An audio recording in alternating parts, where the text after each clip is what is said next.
Hello everybody and welcome to the United Stand. As you can see, I'm outside Old Trafford today. It's a little bit chilly, but it's Mancunian weather, and we're here to talk about Manchester United, funnily enough, and we're going to be talking about transfers, because I think what we learnt last night, and if you're looking at the press this morning, there really is a need for Ralf Rangnick and Manchester United to bring in new players. I think that midfield area, Donny van de Beek spoke after the game last night about his mistake and how these players that played last night need more game time. They're rusty. I think we all know that. We had the issues with Jesse Lingard. I mean, I thought Lingard, Mata's going to go, Matic is going to go in the summer, Cavani's going to go in the summer, but I think people like Jesse Lingard, Paul Pogba, maybe even Donny van de Beek, they are players that we don't know what their future is, but what we do know the future is that this club is going to continue this season and into next season, and we do need to bring some players in around that midfield. I personally think Ralf Rangnick in the last 4 or 5 days has probably learned more about this club than maybe the previous regime learnt in 3 years. Certainly he will have learned that there are favourites within that football team that cannot be accommodated if we want to try and close the gap on the Liverpools and the Chelseas and the Manchester Cities of this world. So I think that especially with that, we've got Norwich, which we'll be doing the preview for this afternoon. We've got Brentford, then we've got Brighton, then we've got 9 days off. And I think in that 9 days, Ralf Rangnick's going to have to be sitting down with Murta and everybody else and deciding what sort of players they can bring into Manchester United. We've been linked to Leipzig's Hader. I even saw people linking us to other Leipzig players like Adams and Lemaire. I probably got the name wrong there, but it's not. He didn't. Although he had a massive part to do with Leipzig and Salzburg, there are other players out there, and I think with Ralf Rangnick, you saw him on the touchline yesterday. He is a player, he is a man, I wish he was a player, he is a man that's going to give us in-depth knowledge and scouting ability, and obviously he's looking to bring coaches in, but I think he's got to be looking to bring in players that are going to benefit Manchester United in the short term, and I think he's going to be fantastic at that with his wider knowledge of not just the European market but also the worldwide market. And I think, look, maybe Amadou Haidara is the sort of player that Manchester United need to bring in. I certainly think if you look at the performances yesterday, Nemanja Matic played at centre-back, but has he got the legs to play in the midfield? I don't think he has. Paul Pogba, there's a massive question mark about Paul Pogba, and that feeds into what we're here this morning to talk about, is what is the future for Manchester United? It's very difficult to judge a future in 6 or 7 days for Ralf Rangnick, but the midfield is something I've spoken about and you've spoken about for the last 2 years. We need a centre defensive midfielder. It's all right bringing in Rafael Varane and Jadon Sancho and fantastic players like Cristiano Ronaldo, but the engine room of that team, we've had Paul Ince on the show say it time and time again, this is a guy who played for Manchester United with the likes of Robson and Keane. You win, you lose in that midfield, and at the moment, look, Donny last night, I'll talk about him in a minute, but you've got McTominay and Fred who are the incumbents of the midfield. They are the two midfielders. Now Fred has played really well recently, but let's not forget, up until 3 games ago, most people would have sold him to Stoke. They would have checked his passport and seen it had Stoke on it. McTominay, look, it was half decent at the weekend. There's still massive question marks. But the thing for me is, it's not about whether McTominay or Fred are good enough. It's about what's beyond McTominay and Fred. Like, what if they do start playing badly? What if they do get injured? What if they do get suspended? Who is coming in after that? And I don't believe in Matic. There's nothing in the youth. So I think the January transfer window is massively important, that we do bring somebody in from there. And as I say, if it is Amadou Haidara for 30 million from Leipzig, then I haven't got a problem with that. But it could be, I mean, look, people talk about Tchouaméni. I don't know whether you can do that in January. We've been linked to people like Declan Rice. You're not going to do that in January. But this is where we're looking for Ralf Rangnick to bring in, these coaches we've never heard of but have worked with him in the past, which I'm happy about.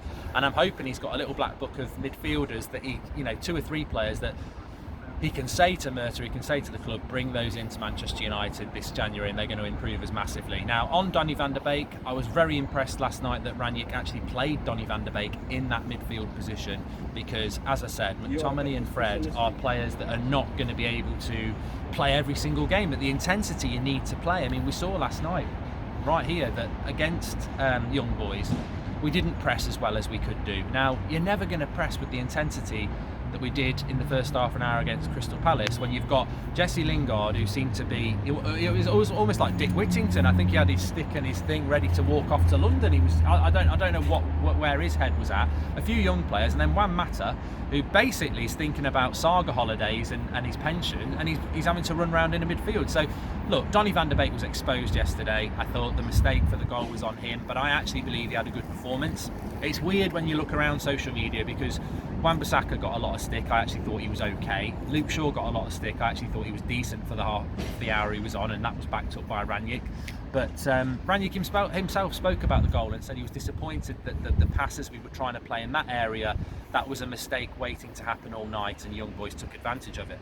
But I also thought that Donny passed better than Fred and McTominay have all season in certain areas of the pitch. Certainly around the halfway line, he was looking to play it into the number 10s. They did nothing with it. So for a performance from Van der Beek where he's, you can't have it both ways. People say Van der Beek played badly last night, but then people are saying Van der Beek's not been used properly for 2 years. It was a rusty performance, but I think if you look, and whether you'll get this opportunity or not, but I certainly think if you played Van der Beek in that position for the Brentford game, the Norwich game, the Brighton game, by the time we hit Boxing Day, I think you'll see a different Van der Beek. It's like when you go on a run and you've not been running for a couple of months. That first run, you're a bit stiff, you don't do a good time, and the next day your muscles hurt. But if you keep doing that run 2 or 3 times a week for 3 weeks, that run becomes quicker, it becomes smoother, and you don't get as much muscle fatigue afterwards. And I think this is an excuse, but it's the truth for a lot of our players. So, but what I would take as a positive is I wasn't disappointed with the Van der Beek performance, and I would say that realistically you've got McTominay, you've got Fred, and you've got Van der Beek. Well, that's 3 players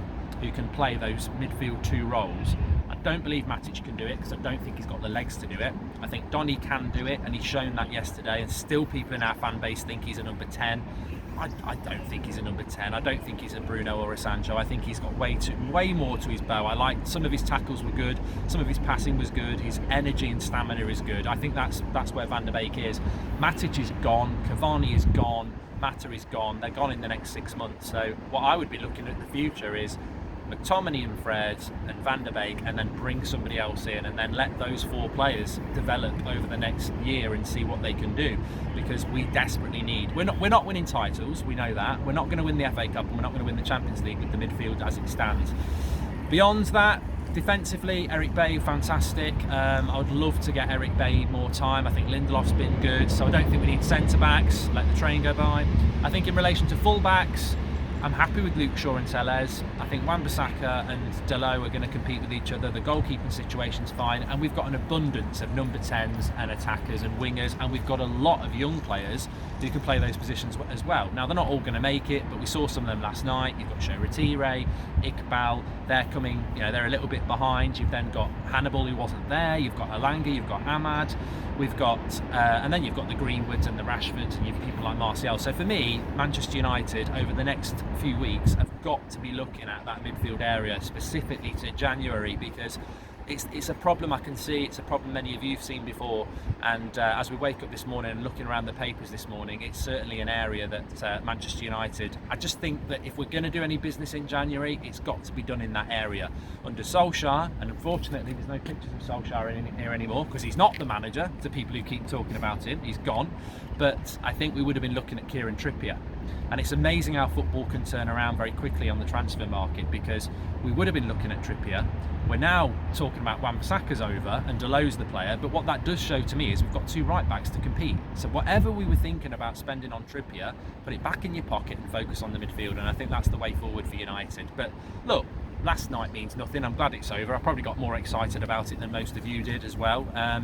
But we've got Norwich on Saturday. I think we'll be previewing that later. Then we've got Brentford, then we've got Brighton, and then we've got a good 9 days where I think we'll be assessing what's going on at United. And I'm excited about it. And look, Rangnick it's not even a week since his first training session. That was last Saturday.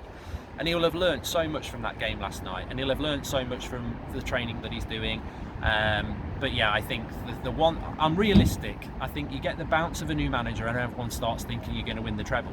We're not going to win anything. It doesn't matter how good Rangnick is, we're not going to win anything until we bring in a midfielder or 2, and there are problems to solve. And I think reality bites is really important, because we've got a lot of buzz around the team at the moment. You can see that players are enthused, you can see that Rangnick's excited, but the problems that were there for Ollie and were there for Mourinho and are there in the board are still there.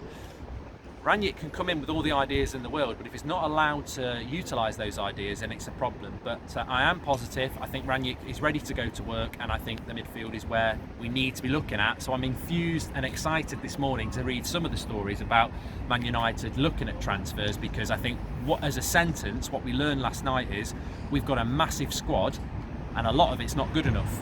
And we need to churn some of that out and bring some new players in. I mean, ideally, if I could do it over the next 6 months, that's what I'd do. Anyway, thanks everyone for watching. Smash a like, subscribe, and I'll speak to you all in a bit.